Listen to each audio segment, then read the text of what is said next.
Dalawang pink na linya. Iyon ang sumalubong kay Jessa mula sa maliit na plastic stick na nanginginig niyang hawak. Dalawang malinaw na linya na nagsasabing ang lahat ay magbabago na.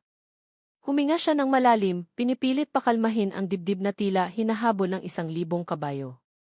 Napasandal siya sa malamig na pader ng banyo, ang amoy nga'y tila lalong nagpatindi sa kaba niya. Hindi ito takot. Hindi rin naman purong saya.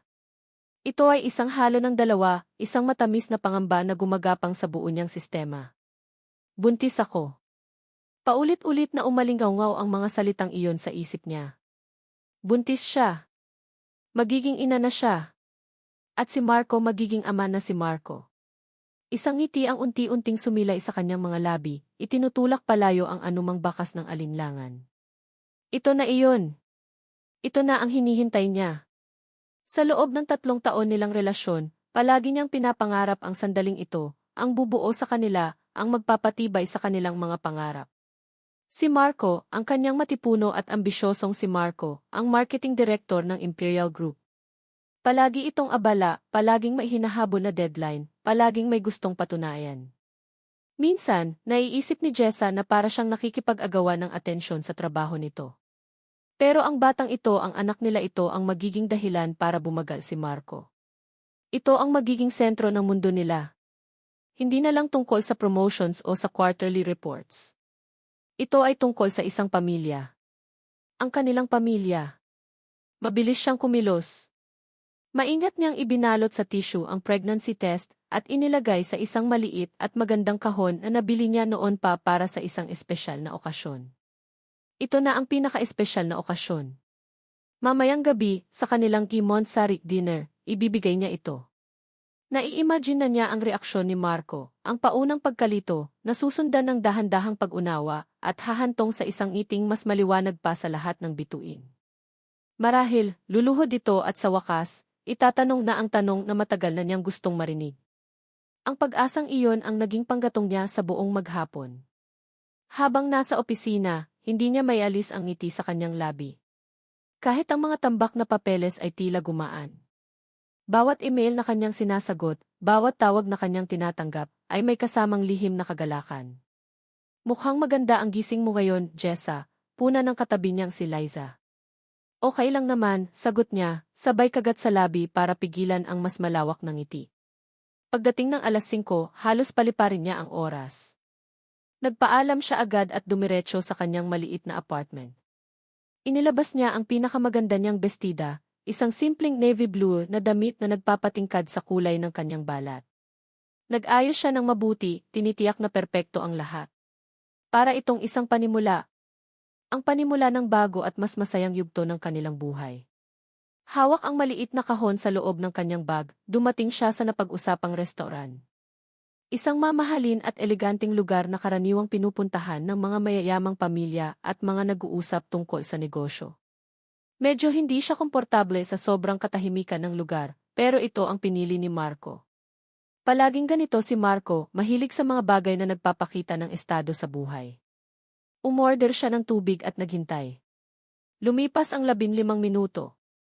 30 minuto. 1 oras.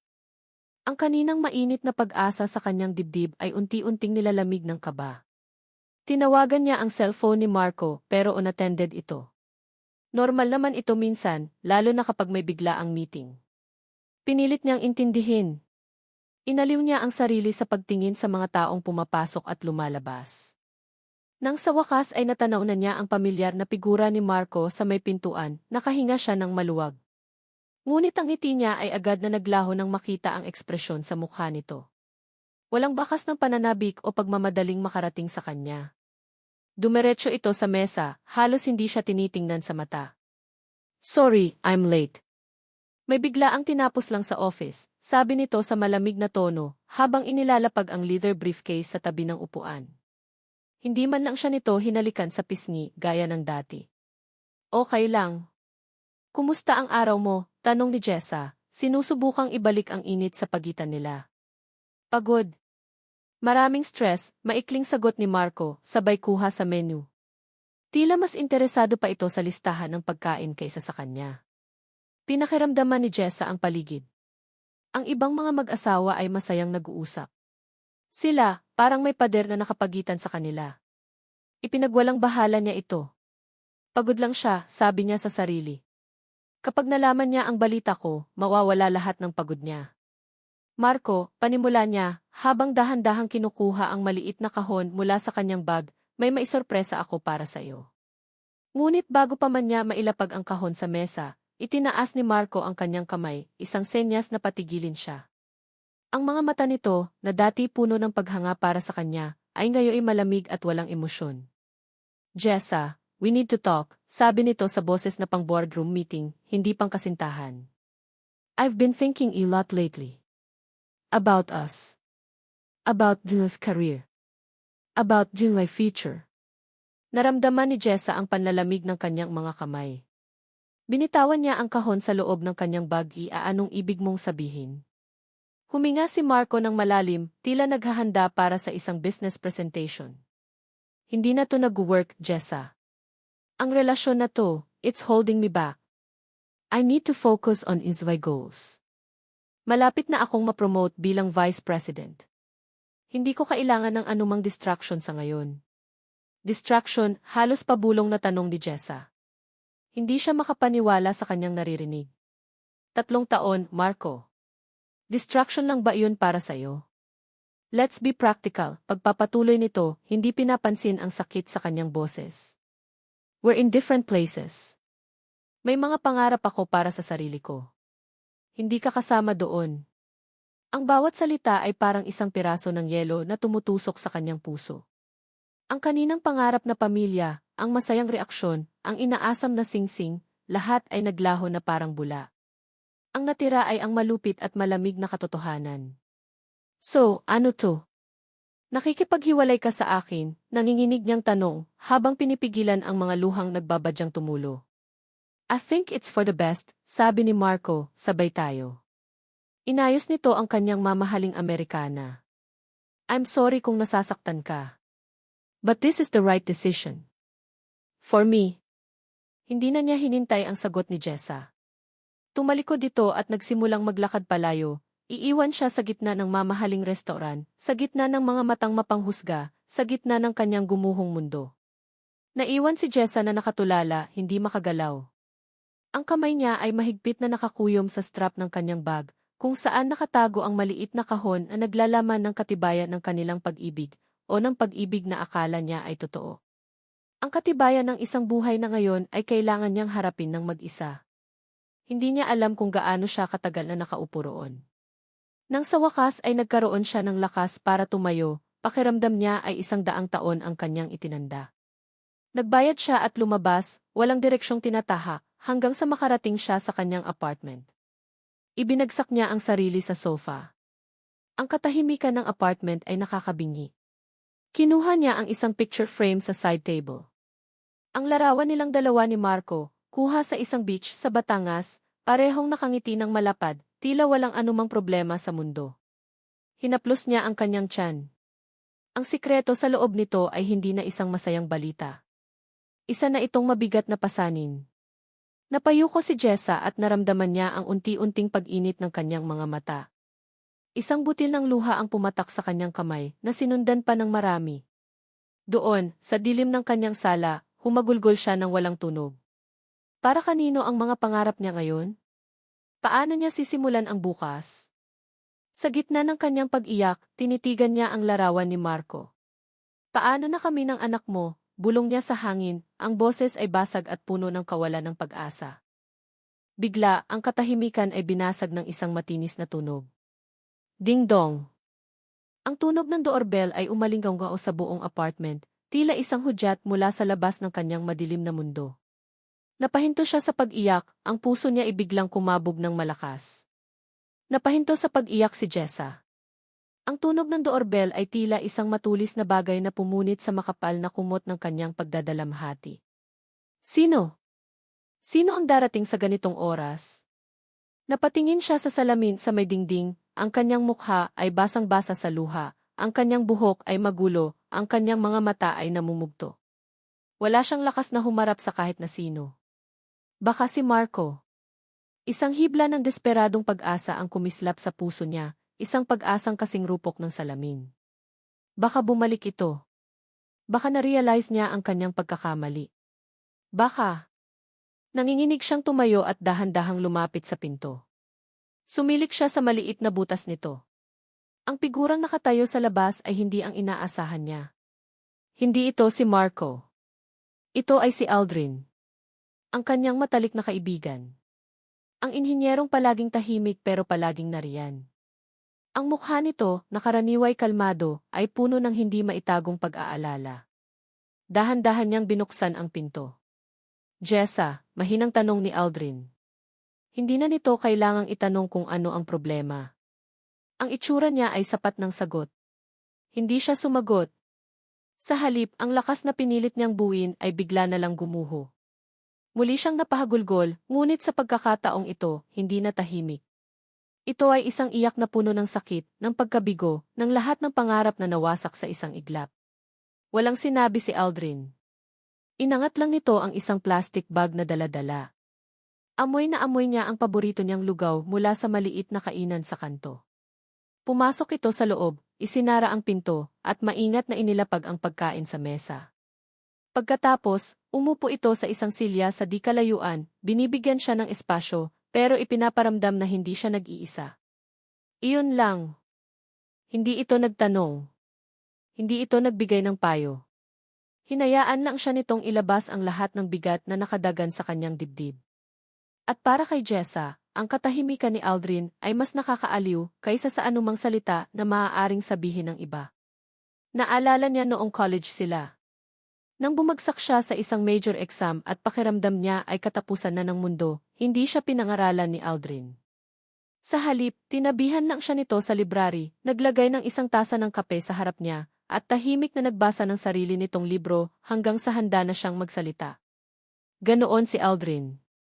Ang kanyang presensya ay isang matatag na pader na masasandalan, hindi isang malakas na agos na tatangayin ka.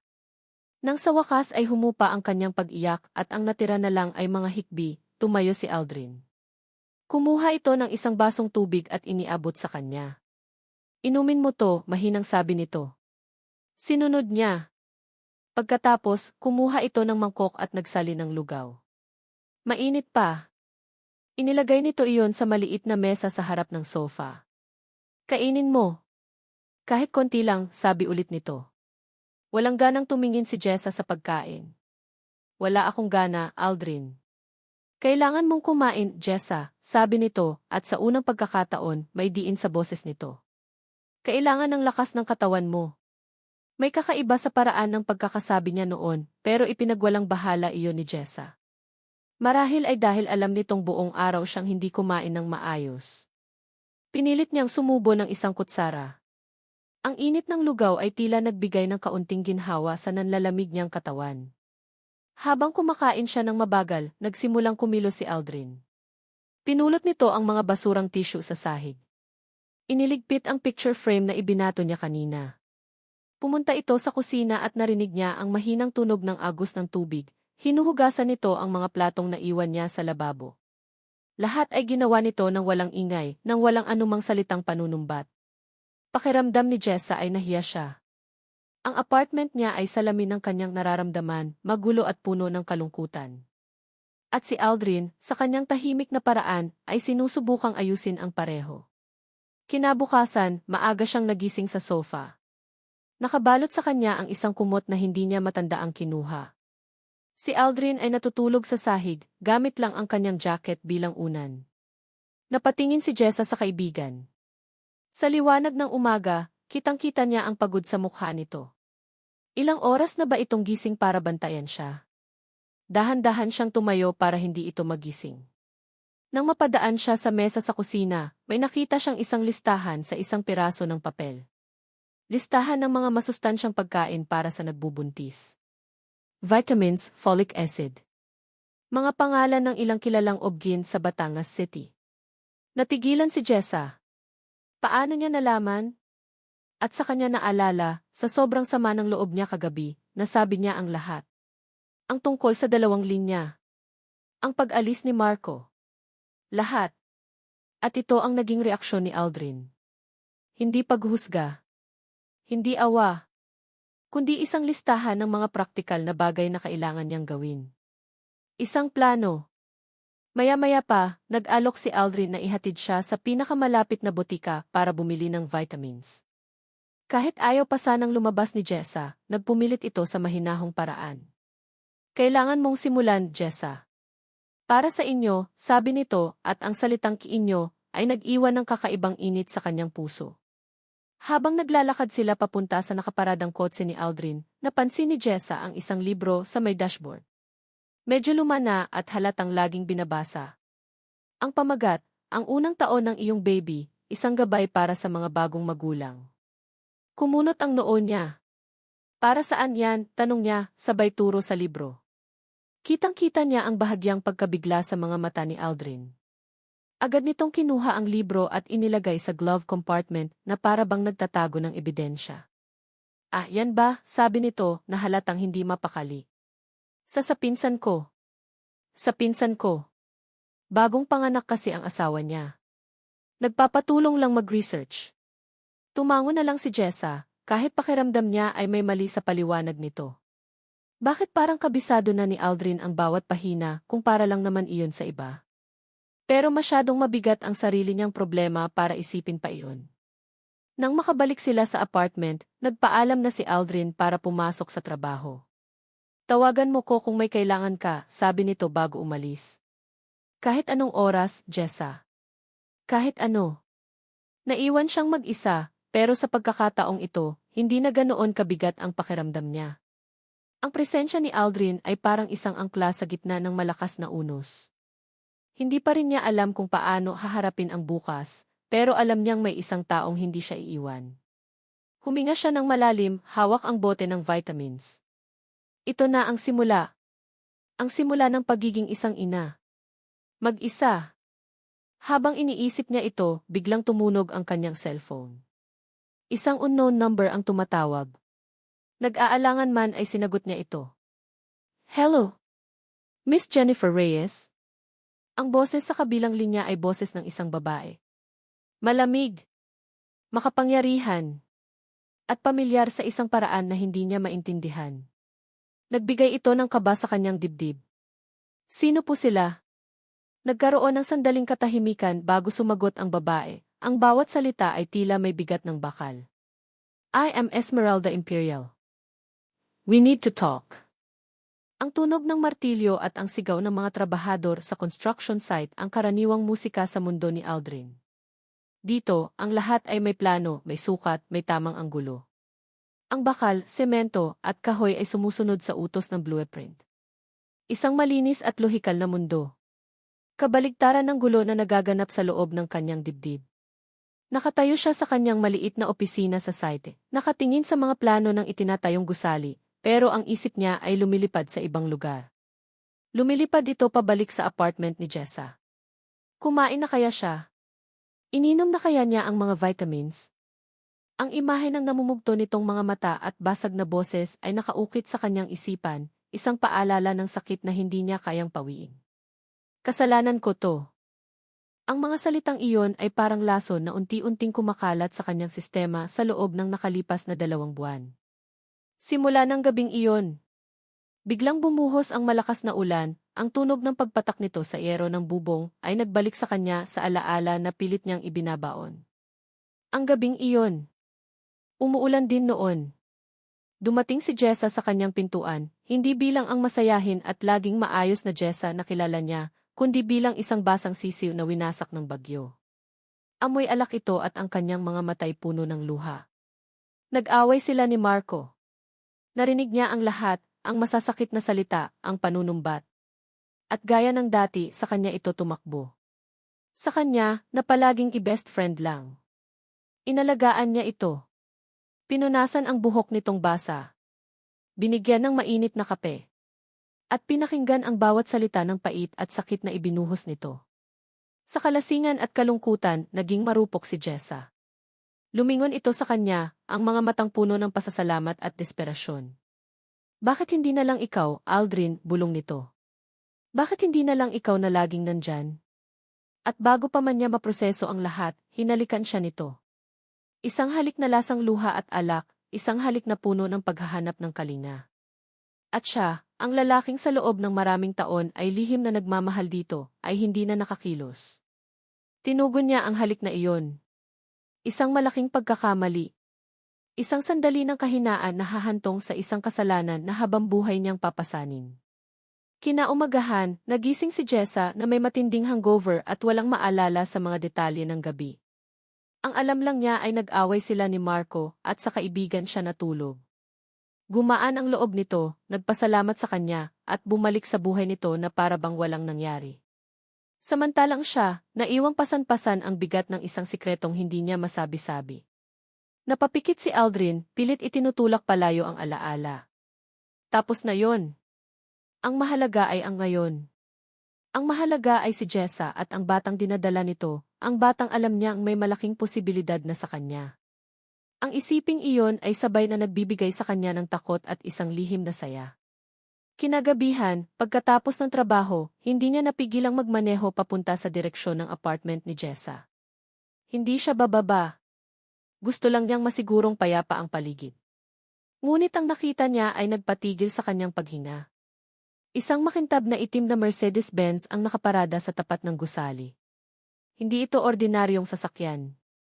Ang plaka nito, isang espesyal na plaka na may numerong P8 at ang salitang E-Imperial na nakasulat sa ilalim ay nagsasabing kung sino ang nagmamay-ari nito. Ang mga Imperial. Nakita niyang bumukas ang pinto ng kotse at lumabas ang isang babaeng nasa mga 50 anyos. Matangkad, balot ng alahas, at ang tindig ay nagpapakita ng kapangyarihan. Si Doña Esmeralda Imperial, ang matriarch ng pamilya. Nakita na niya ito dati sa mga dyaryo. Naramdaman ni Aldrin ang paninikip ng kanyang dibdib. Anong ginagawa niya rito? Para saktan si Jessa? Para takutin ito? Hindi siya nakapagpigil. Ipinark niya ang kanyang luma at maputik na pickup sa di kalayuan at bumaba. Naglakad siya papalapit, nagkukunwaring isang residente na pauwi pa lang. Napansin siya ni Doña Esmeralda. Tiningnan siya nito mula ulo hanggang paa, ang kanyang gusot na polo shirt, ang kanyang pantalong may bahid ng construction dust, ang kanyang mga kamay na magaspang. Isang tingin na puno ng paghamak. Good evening po, bati ni Aldrin, sinubukang maging magalang. May hinahanap po kayo, ma'am. Itinaas ng ginang ang isang kilay. And who are you? Tanong nito, ang boses ay kasing lamig ng hangin sa gabi. Dito lang po ako nakatira sa kabilang unit, pagsisinungaling niya. Napansin ko lang po kayo. Baka po maligaw kayo. Isang maliit at mapang-insultong ngiti ang sumilay sa labi ni Doña Esmeralda. Kasi don't get lost, young man. I find what I'm looking for. Tinalikuran siya nito at naglakad pabalik sa kotse. Bago ito pumasok, muli itong lumingon sa kanya. At alam ko kung sino ang mga kapitbahay sa lugar na ito. You are not one of them. Sumakay ito sa kotse at mabilis itong umalis, iiwan si Aldrin na nakatayo roon, ang puso ay kumakabog sa halo-halong galit at takot. Alam na nila. Inaalam na nila kung sino siya. Dumiretso siya sa kanyang sariling apartment. Ang maliit niyang espasyo ay puno ng mga libro, hindi lang tungkol sa engineering, kundi tungkol sa pag-aalaga ng bata, nutrisyon ng ina, lahat ng bagay na palihim niyang inaaral sa mga nakalipas na linggo. Tinitigan niya ang kanyang mga kamay. Magaspang at puno ng kalyo dahil sa trabaho. Hindi ito mga kamay ng isang mayamang si. Pero ito ang mga kamay na kayang magtayo. Kayang magpatayo ng bahay. Kayang magpatayo ng isang pundasyon. Hindi man ako kasing yaman ng mga imperial, sabi niya sa sarili, pero kaya kong magtayo ng isang pader na hindi nila kayang gibain. Isang pader na poprotekta kay Jessa at sa kanilang anak. Biglang nag-vibrate ang kanyang cellphone. Isang message mula sa isang unknown number. Binuksan niya ito. Ito ay isang larawan. Malinaw na kuha mula sa malayo. Si Jessa, papasok sa isang maliit na klinika sa bayan. Ang pangalan sa karatula ay malinaw, Dra. Santos Obgyn Clinic. Kasunod ng larawan ay isang maikling mensahe. Ang mga salita ay tila isinulat para tusukin ang kanyang pinakamalaking takot at hamunin ang kanyang determinasyon. Stay away from her, Yim Santos. This is not your fight. Ang bawat hakbang ni Jessa papasok sa Imperial Tower ay parang isang hakbang papunta sa teritoryo ng kaaway. Ang sahig na gawa sa nagniningning na marmol ay sumasalamin sa kanyang nanginginig na anyo. Ang hangin sa loob ay malamig at may amoy ng pera at kapangyarihan. Ito ang mundo ni Marco. Isang mundong kailanman ay hindi niya naramdamang kabilang siya. Ang tawag mula kay Doña Esmeralda Imperial ay isang utos, hindi isang imbitasyon. At habang ang isang bahagi niya ay gustong magtago at huwag na lang itong siputin, may isang bagong lakas na tumutubo sa loob niya, isang lakas na hindi para sa kanya, kundi para sa maliit na buhay sa kanyang sinapupunan. Hindi niya hahayaang tapak-tapakan sila. Miss Jennifer Reyes? Floor 35. Hinihintay ka na ni Ma'am Esmeralda, sabi ng babae sa reception. Ang tingin nito ay tila sinusuri ang kanyang simpleng bestida at sapatos na walang takong. Tumango lang si Jessa at pumasok sa elevator. Habang paakyat ito, paulit-ulit niyang inensayo sa isip ang kanyang sasabihin. Hindi ako natatakot sa inyo. Pananagutan ito ni Marco. Mahal namin ang isa't isa. Ngunit ang mga salita ay parang hungkag, mga kasinungalingang sinasabi niya sa sarili para lang malagpasan ang sandaling ito. Ang opisina ni Doña Esmeralda ay hindi isang opisina, isa itong kaharian. Ang isang buong pader ay salamin na nagpapakita ng tanawi ng buong syudad sa ibaba, na para bang ang lahat ng tao ay mga langgam lamang sa kanyang paningin. Nakaupo ang ginang sa likod ng isang malawak na lamisang gawa sa madilim na kahoy, ang tanging palamuti ay isang laptop at isang maliit na estatwa ng agila. Hindi man lang ito tumayo. Ikinumpas lang nito ang kamay sa isang upuan na nakapwesto sa malaking distansya mula sa lamesa, na para bang si Jessa ay isang aplikante na naghahanap ng trabaho. Maupo ka, Miss Reyes, sabi ni Doña Esmeralda, ang boses ay kalmado ngunit may bigat na kayang yumupi ng bakal. Umupo si Jessa, naramdaman niya ang panliliit ng kanyang sarili. Ang kanyang mga palad ay pinagpapawisan. Ginang Imperial D. Pinutol siya nito. Alam ko kung bakit ka narito. At alam ko kung ano ang dinadala mo. Ang mga mata nito ay matalas, walang anumang emosyon. Let's not waste each other's time. Sabihin mo sa akin, magkano? Natigilan si Jessa. Ko. Anong magkano? Isang bahagyang ngisi ang gumuhit sa labi ng ginang. Kumuha ito ng isang checkbook mula sa drawer. Magkano ang kailangan mo para mawala sa buhay ng anak ko? Para palaglag ang bata at magsimula ng bagong buhay sa ibang lugar. 1,000,000? 2? 5? Ang bawat salita ay parang isang sampal. Ang lamig sa loob ng kwarto ay tila lalong lumamig. Biglang napalitan ng galit ang takot na kanina inararamdaman ni Jessa. Tumayo siya. Wala kayong karapatan. Ako ang may lahat ng karapatan, iha, putol ulit ni Doña Esmeralda. Inilapag nito ang isang pirmadong tseke sa mesa. Ang halaga ay hindi niya gaanong makita, pero alam niyang marami itong zero. Ito ang presyo ng iyong katahimikan. Kunin mo at umalis ka na. Kalimutan mong nakilala mo si Marco. Kalimutan mong may nabuo. Tinitigan ni Jessa ang tseke at pagkatapos ay ang babaeng nag-aalok nito. Hindi na siya nanginginig. Ang tibok ng kanyang puso ay malakas at matatag, puno ng proteksyon para sa kanyang anak. Hindi po nabibili ang anak ko. At hindi po mabibili ang pagkatao ko, matigas niyang sabi. Pananagutan ito ni Marco. Alam kong pagod lang siya, pero mahal niya ako. Mahal niya ang magiging anak namin. Sa unang pagkakataon, isang tunay na emosyon ang nakita ni Jessa sa mukha ni Doña Esmeralda. Ngunit hindi ito galit o pagkagulat. Ito ay pagkaawa, isang nakakainsultong pagkaawa. At pagkatapos, tumawa ito. Isang tawang malamig at walang saya. Diyos ko, totoong wala kang ang alam, sabi nito, umiiling-iling. Kayang-kaya kitang idemanda. Kayang-kaya kitang siraan. Pero sige, bibigyan kita ng isang huling pagkakataon na maintindihan ang sitwasyon. Tumayo ito at lumapit sa kanya, ang bawat hakbang ay may bigat. Huwag kang maging mangmang, iha. Baog ang anak ko. Ang apat na salitang iyon ay tumama kay Jessa na parang isang malakas na kidlat. Napatulala siya, ang utak niya ay tumangging iproseso ang narinig. Ano? Nagsisinungaling kayo, halos paos niyang sabi. Bakit ako magsisinungaling, tanong ng ginang. Bumalik ito sa lamesa at kinuha ang isang brown na folder. Ibinato niya ito sa mesa sa harap ni Jessa. Tingnan mo. Nanginginig niyang binuksan ang folder. Sa loob ay mga medical records. Mga resulta ng laboratorio.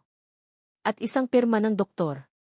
Ang pangalan sa itaas ay malinaw, Marco E. Imperial. Ang diagnosis ay nakasulat sa makapal na letra, Aspermia secondary to mumps orchitis. Nagkaroon siya ng malalang beke noong teenager pa siya, paliwanag ni Doña Esmeralda sa walang emosyong boses. At mula noon, alam na naming hindi siya kailanman magkakaroon ng anak. Alam iyan ni Marco nang mahalin kanya. Alam niya iyan nang sabihin niyang gusto niyang bumuo ng pamilya kasama ka. Gumuho ang mundo ni Jessa. Ang bawat masasayang alaala, bawat matamis na pangako, bawat pangarap na binuo nila ni Marco, lahat ay naging isang malaking, masakit na kasinungalingan. Kaya nang sabihin mo sa kanya na buntis ka, pagpapatuloy ng demonyo sa kanyang harapan, alam niya agad na hindi sa kanya yan. Alam niyang nagtaksil ka. Kaya kanya iniwan. Sino ba namang lalaki ang tatanggap sa isang babaeng nagdadala ng anak ng iba? Bawat salita ay isang patalim na lalong bumabaon sa kanyang puso. Ang pag-abandona ni Marco ay hindi lang dahil sa takot o kaduwagan.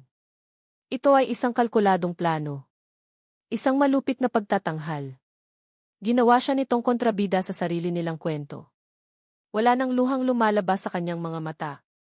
Ang nararamdaman niya ay hindi na simpleng sakit. Ito ay isang malalim na pagkasuklam. Isang galit na nangingibabaw sa lahat. Hindi niya alam kung paano siya nakalabas sa gusaling iyon. Ang kanyang mga paa ay gumagalaw ng kusa.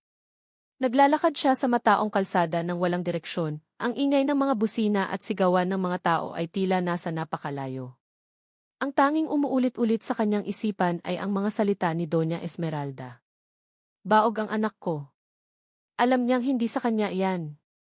Huminto siya sa gitna ng sidewalk, napasandal sa isang pader, hinahabol ang kanyang hininga. Kung hindi si Marco. Kung hindi si Marco, sino? Sino ang ama ng batang ito? Ang isipan niya ay isang blankong papel. Pilit niyang hinahalungkat ang mga alaala ng nakalipas na mga buwan. At doon, sa gitna ng kaguluhan, isang imahe ang biglang lumitaw. Isang imaheng pilit niyang kinalimutan. Isang maulang gabi. Ang bigat ng kalungkutan sa kanyang dibdib matapos ang isang masamang pag-aaway nila ni Marco. Ang pagtakbo niya sa isang lugar na alam niyang ligtas siya. Ang apartment ni Aldrin. Isang mukhang puno ng pag-aalala. Isang yakap na nag-aalok ng kalinga. Ang amoy ng alak sa kanyang hininga. At ang malabong alaala ng isang pagkakamali. Napahawak siya sa kanyang bibig, ang pait ng katotohanan ay tila umakyat sa kanyang lalamunan. Hindi maaari. Ang biyahe papunta sa construction site, kung saan nagtatrabaho si Aldrin ay tila isang masamang panaginip. Si Jessa ang nagmamaneho, ngunit hindi niya matandaan kung paano siya nakarating doon. Ang kanyang mga kamay ay mahigpit na nakakapit sa manibela, ang mga buto ay halos lumabas na sa kanyang balat. Ang bawat pagliko, bawat pagpreno, ay ginawa niya nang wala sa sarili. Ang kanyang isipan ay nakakulong sa isang tanong na paulit-ulit na umuulit, pati ba siya? Nagsimulang pumatak ang ulan. Maliliit na butil lamang sa una, na dumadampi sa salamin ng kotse. Ngunit habang papalapit siya sa kanyang destinasyon, unti-unti itong lumalakas, na para bang ang kalangitan ay nakikidalamhati sa unos na nagaganap sa kanyang kalooban. Nakita niya ang malaking karatula ng proyekto at ang maputik na daan papasok. Ipinark niya ang kotse sa gilid, hindi na inalintana ang putik na tumalsik sa gilid nito. Bumaba siya. Hindi niya dinala ang payong. Hinayaan niyang basain siya ng malakas na ulan, na para bang ang lamig nito ay kayang pawiin ang apoy ng galit at sakit na nag-aalab sa kanyang dibdib. Tinahak niya ang maputik na daan papasok sa site. Nakita niya si Aldrin sa di kalayuan. Nakasuot ito ng dilaw na hard hat at kapote. May kausap itong isang trabahador, seryosong itinuturo ang isang bahagi ng pundasyon. Ganoon si Aldrin, palaging nakatutok, palaging responsable. O baka isa lang iyong pagkukunwari? Aldrin. Ang sigaw ni Jessa ay halos malunod sa ingay ng ulan at ng mga makinarya, ngunit narinig siya nito. Lumingon si Aldrin, at ang ekspresyon ng pagtataka sa mukha nito ay agad na napalitan ng matinding pag-aalala nang makita siya. Basang-basa, nanginginig at may apoy sa mga mata.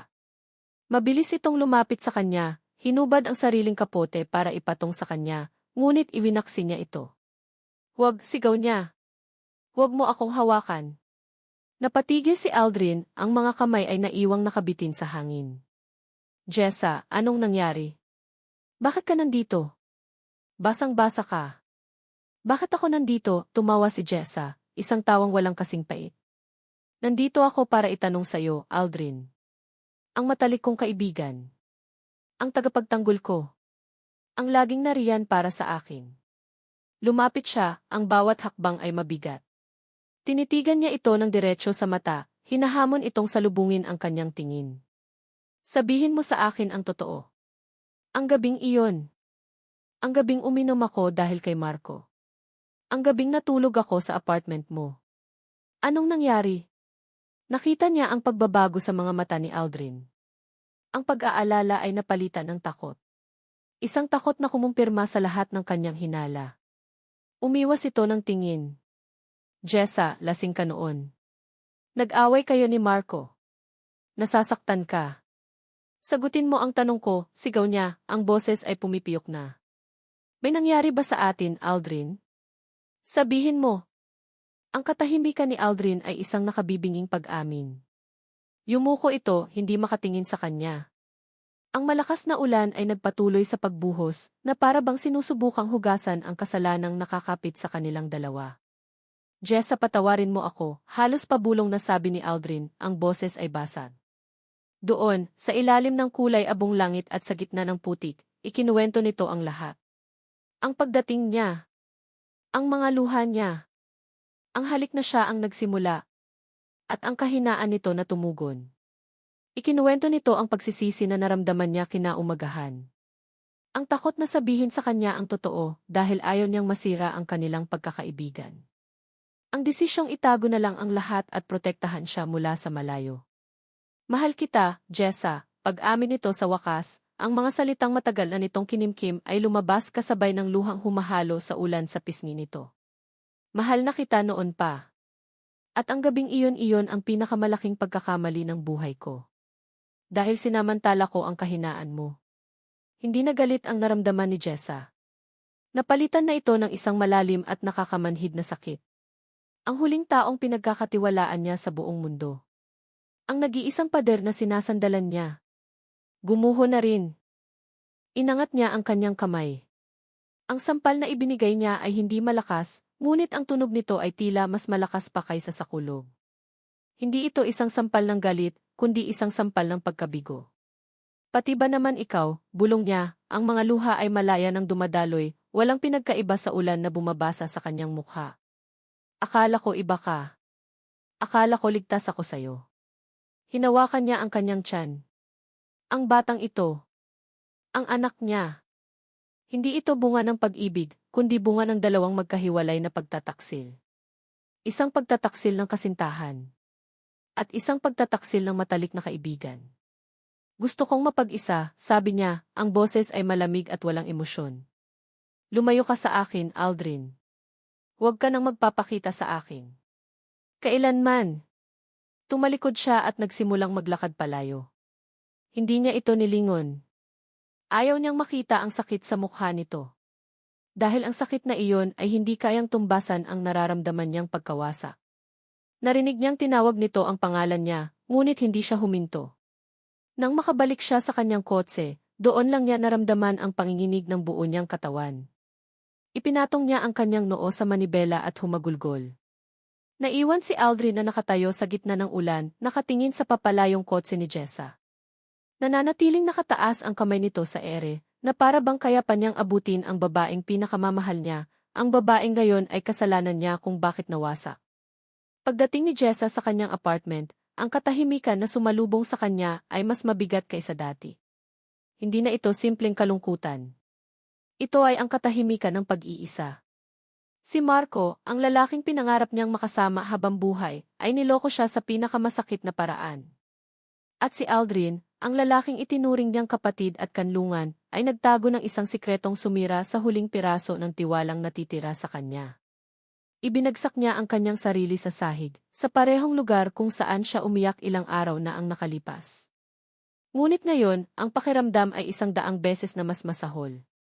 Hinaplos niya ang kanyang tiyan. Wala na siyang kakampi. Wala na siyang masasandalan. Siya na lang. Siya na lang at ang batang ito laban sa buong mundo. Sa unang pagkakataon, naramdaman niya ang ganap at absolutong pag-iisa. Ang bawat patak ng ulan na tumatama sa bintana ng apartment ni Aldrin ay parang isang suntok sa kanyang dibdib. Ilang oras na siyang nakaupo sa dilim, basang-basa pa rin sa ulan, hindi makakilos. Ang mga salita ni Jessa ay umuulit-ulit sa kanyang isipan na parang sirang plaka, pati ba naman ikaw? Akala ko iba ka. Lumayo ka sa akin. Ang sakit ng sampal nito ay wala kumpara sa sakit ng pagkasira ng tiwalang ipinagkaloob nito sa kanya sa loob ng maraming taon. Siya ang kanlungan nito. Ngayon, siya na rin ang isa sa mga bagyong sumira dito. Pinikit niya ang kanyang mga mata. Kasalanan ko. Lahat ng ito kasalanan ko. Kung naging matapang lang siya noon para aminin ang nararamdaman niya sa tamang paraan. Kung naging mas malakas lang siya para pigilan ang nangyari sa gabing iyon. Ngunit puno siya ng tikong. At ang mga kung B ay hindi na kayang ibalik ang nakaraan. Tumayo siya, ang katawan ay naninigas sa lamig at pagod. Kailangan niyang maligo, kailangan niyang kumilos. Ngunit para saan? Ipinagtabuyan na siya ni Jessa. Wala na siyang karapatan. Habang nagpapatuyo siya ng buhok, biglang tumunog ang kanyang cellphone. Isang tawag mula kay Mang Romy, isang matandang kontraktor na naging kaibigan niya sa industriya. Isang taong marami siyang utang na loob. Aldrin, anak, bungad ng matanda, ang boses ay nag-aalala. May narinig ako. Alam kong malapit kayo ni Miss Reyes. Kailangan mong malaman to. Kinabahan si Aldrin. Ano po yun, Mang Romy? Narinig ko sa isa sa mga tao ko na may koneksyon sa loob ng Imperial. May binabalak daw si Doña Esmeralda.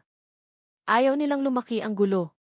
May plano silang patahimikin si Jessa. Anong ibig niyong sabihin? Tanong ni Aldrin, ang puso niya ay nagsimulang kumabog ng mabilis. Hindi ko alam ang detalye, pero ang usapan, may ilalabas silang ebidensya na nagnanakaw daw ng kumpidensyal na dokumento si Jessa sa kumpanya. May ipapakita silang mga peking email. Sapat na para masira ang pangalan niya at para makasuhan siya. Sapat na para walang sinuman ang maniwala sa anumang sasabihin niya. Para siyang binuhusan ng isang balding yelo.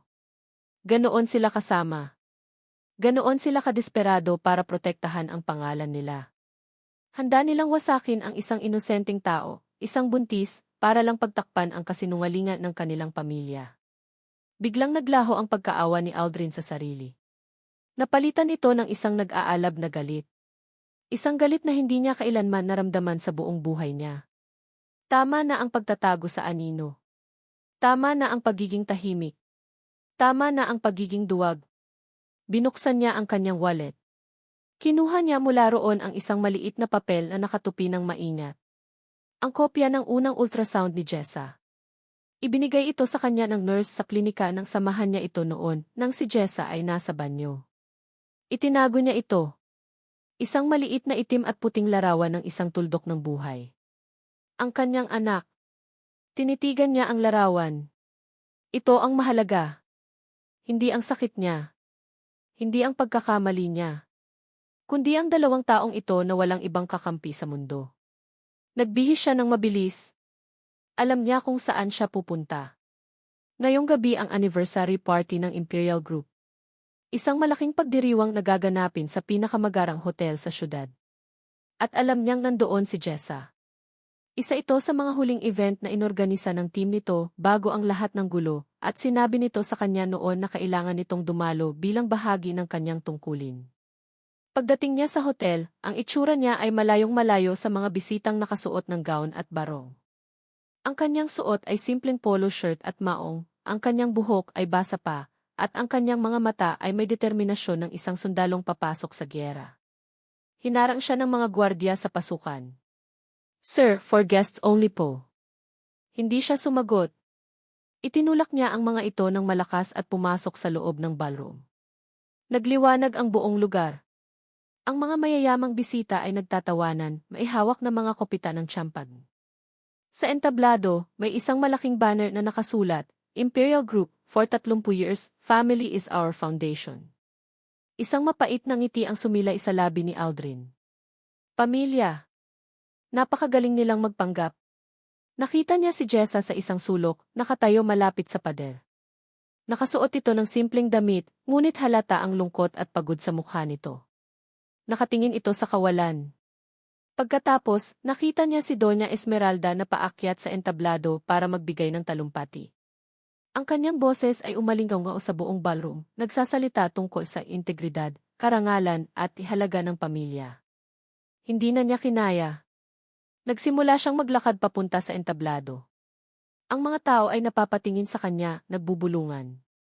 Hinarang siya ulit ng mga security, pero hindi na niya inalintana. Para siyang isang tangke na walang makakapigil. Aldrin.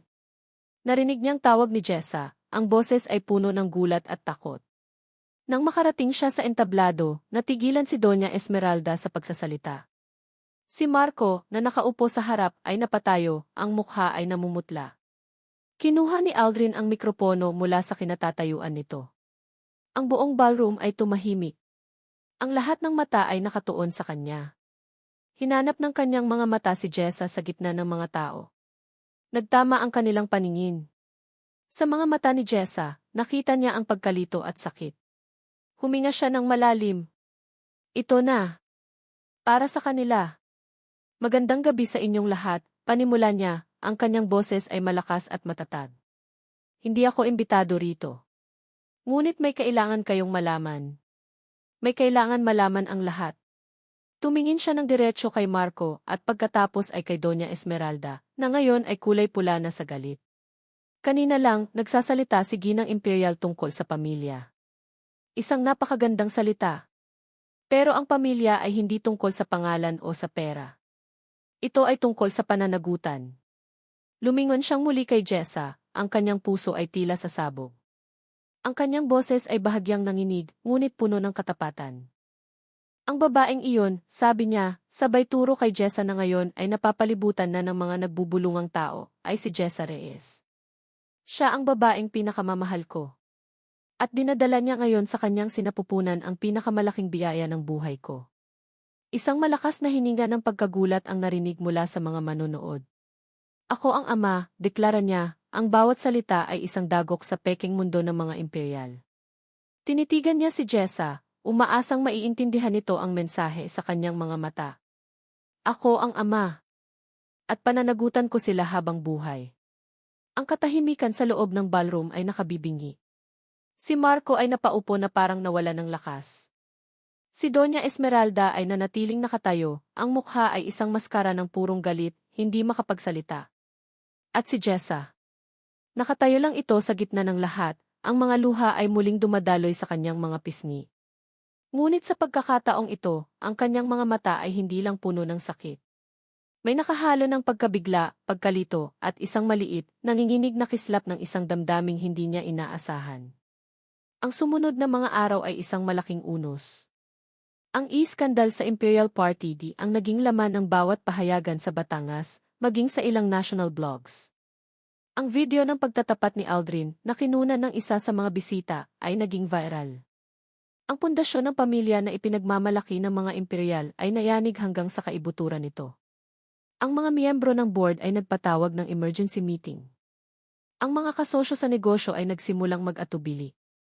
Ang maskara na matagal nilang isinuot ay biglang natanggal, at ang nakita ng lahat ay isang pamilyang binuo sa kasinungalingan at kalupitan. Para kay Jessa, ang mga araw na iyon ay parang isang panaginip na hindi siya magising-gising. Nagkulong lang siya sa kanyang apartment, pinatay ang cellphone, at umiwas sa mundo. Ang mga salita ni Aldrin sa entablado ay patuloy na umuulit sa kanyang isipan. Hindi bilang isang akusasyon, kundi bilang isang deklarasyon. Isang deklarasyong hindi niya kailanman narinig mula kay Marco. Isang linggo matapos ang party, may kumatok sa kanyang pinto. Nag-aalangan man ay binuksan niya ito. Si Aldrin. Nakatayo lang ito sa labas, hindi pumapasok, na para bang iginagalang ang kanyang espasyo. Hindi na ito ang Aldrin na puno ng pagkakasala. Ang nakatayo sa harap niya ay isang lalaking mas payapa, kahit nabakas pa rin sa mukha nito ang pagod. Pwede ba tayong mag-usap? Mahinang tanong nito. Hindi siya sumagot, pero tumabi siya, isang senyales na pinapapasok niya ito. Umupo sila sa sala, may malaking espasyo sa pagitan nila. Hindi ako naparito para humingi ng tawad sa kung anuman, panimula ni Aldrin na ikinagulat ni Jessa. Dahil alam kong walang salita ang sapat. Naparito ako para sabihin sa iyo ang plano ko. Tumingin ito ng diretsyo sa kanyang mga mata. Maghahanap ako ng mas malaking apartment na malapit dito. Para kung may kailangan ka, madali akong mapupuntahan. Magbubukas ako ng trust fund para sa bata. Aayusin ko na ang lahat ng papeles para kilalanin siya bilang anak ko. Hindi mo kailangang gamitin ang apelyido ko kung ayaw mo. Ang gusto ko lang ay maging ama sa kanya. Hayaan mo akong gawin ang tama, Jessa. Kahit yun na lang. Walang pagmamakaawa sa boses ni Aldrin. Ang narinig ni Jessa ay katapatan. Pananagutan. Isang pag-ibig na hindi nang hihingi ng kapalit, kundi nag-aalok ng serbisyo. Tinitigan ni Jessa ang lalaki sa harap niya. Naalala niya ang 3 taon nila ni Marco, puno ng matatamis na salita, mga grand gestures, mga pangarap na nakasulat sa hangin. At naalala niya si Aldrin, ang tahimik na nagdadala ng lugaw, ang naglilinis ng kanyang magulong apartment, ang gumagawa ng listahan ng mga bitamina, ang sumisira sa sarili para lang protektahan siya. Ang pag-ibig pala ay hindi isang pangako. Ito ay isang pandiwa. Ito ay isang pagkilos. Bakit mo ginawa iyon, Aldrin? Tanong niya sa wakas, ang boses ay mahina. Sa party. Sinira mo ang sarili mo. Hindi, mabilis na sagot ni Aldrin. Ang totoo, binuo ko ulit ang sarili ko noon. Sa unang pagkakataon, naging matapang ako para sa mga taong mahalaga sa akin. Doon, sa katahimikan ng kanyang sala, isang bagay ang nabasag sa loob ni Jessa. Hindi ito ang puso niya. Ito ay ang pader ng galit at sakit na matagal na niyang itinayo. Nagkamali ka, Aldrin, sabi niya, at nakita niya ang sakit sa mga mata nito. Ngunit nagpatuloy siya. Pero nagkamali rin ako. Nagkamali akong nagtiwala sa maling tao. Nagkamali akong naging bulag. Nagkamali akong tumakbo sa iyo noong gabing iyon para takasan ang sarili kong sakit. Patawarin mo rin ako. Ang mga salitang patawarin mo rin ako, ang siyang tuluyang gumawa sa distansya sa pagitan nila. Sa unang pagkakataon, hindi na sila ang may sala at ang biktima. Sila ay 2 taong nagkamali, nasaktan at ngayon ay sinusubukang maghilom. Lumipas ang ilang buwan. Ang iskandalo ay unti-unting kinalimutan ng mga tao, napalitan ng mga bagong balita. Ang Imperial Group ay nagkaroon ng malaking pagbabago sa pamunuan, si Doña Esmeralda at Marco ay napilitang mag-step down. Nawala sila na parang bula. Si Jessa ay hindi na bumalik sa dati niyang trabaho. Sa tulong ni Aldrin, nagsimula siya ng isang maliit na online business, nagbebenta ng mga baked goods, isang pasyon na matagal na niyang kinalimutan. Si Aldrin, gaya ng kanyang ipinangako, ay lumipat sa isang apartment sa kabilang kalye. Palagi itong nariyan. Hindi bilang isang nanliligaw, kundi bilang isang kaibigan. Isang kasama. Sinasamahan siya nito sa kanyang mga check-up. Sila ang magkasamang bumibili ng mga gamit para sa sanggol. Sila ang magkasamang nagbabasa ng mga libro tungkol sa pagiging magulang. Isang hapon, habang naglalakad sila sa dalampasigan sa Batangas, pinapanood ang paglubog ng araw, naramdaman ni Jessa ang isang malakas na sipa mula sa kanyang sinapupunan. Napahawak siya rito, napangiti. Bakit? Tanong ni Aldrin. Walang salitang kinuha ni Jessa ang kamay ni Aldrin at maingat na inilagay sa kanyang malaking tiyan. Naghintay sila. At pagkatapos ng ilang sandali, sumipa ulit ang bata. Nakita ni Jessa ang pagbabago sa mukha ni Aldrin. Ang kanyang mga mata ay nanlaki sa pagkamangha at isang ngiting puno ng purong saya ang sumilay sa kanyang labi. Isang ngiting hindi pa nakikita ni Jessa kailanman. Ito iyon. Ang simula. Hindi ito ang kwentong pinangarap niya.